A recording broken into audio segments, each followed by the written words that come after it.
The NFL draft was 2 weeks ago, and with rookies reporting to minicamp, I have 5 teams that I believe had the most impactful drafts. Starting at number 5, the Los Angeles Rams.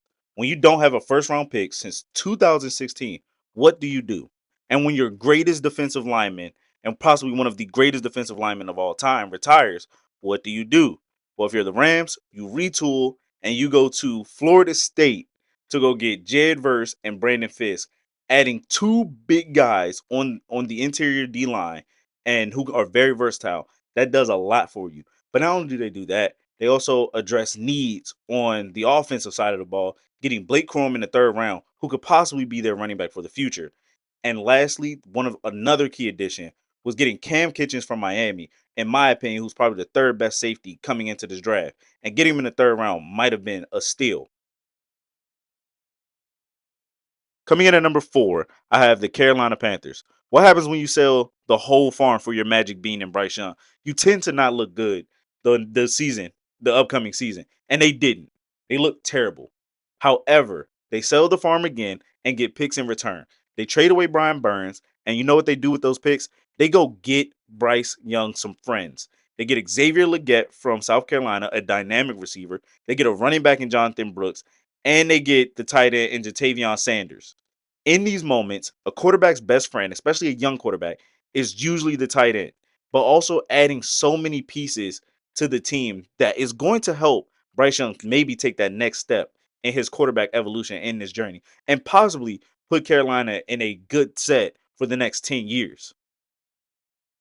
At number 3, I have the Washington Commanders, a team that has done full reconstruction, a team that has new owner, and for the first time, the new owner, new GM, new head coach, they're all working together, they're all in unison, and they're all together on making these picks.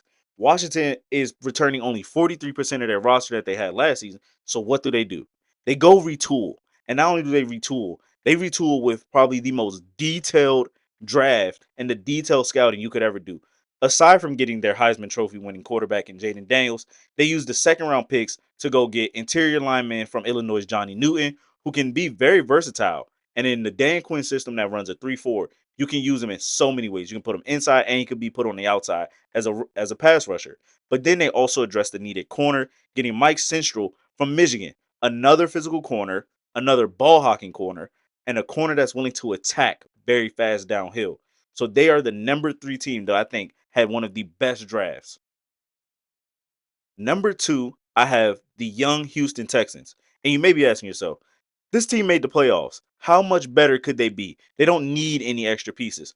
Well, when you're D'Amico Ryan's a head coach and you've got a young quarterback in CJ Stroud and you've already taken advantage of free agency, getting a multitude of older guys who can bring the leadership and wisdom, you get some young guys who can bring in that energy and that juice. And that's what they did.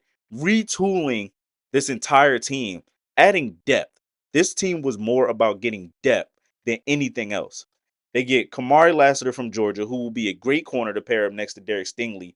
He will be the more physical corner on the opposite side. Again, another corner who can fill in gaps, who can come downhill, but also they address needs and adding depth with young talent and allowing them to develop is what makes this team impactful.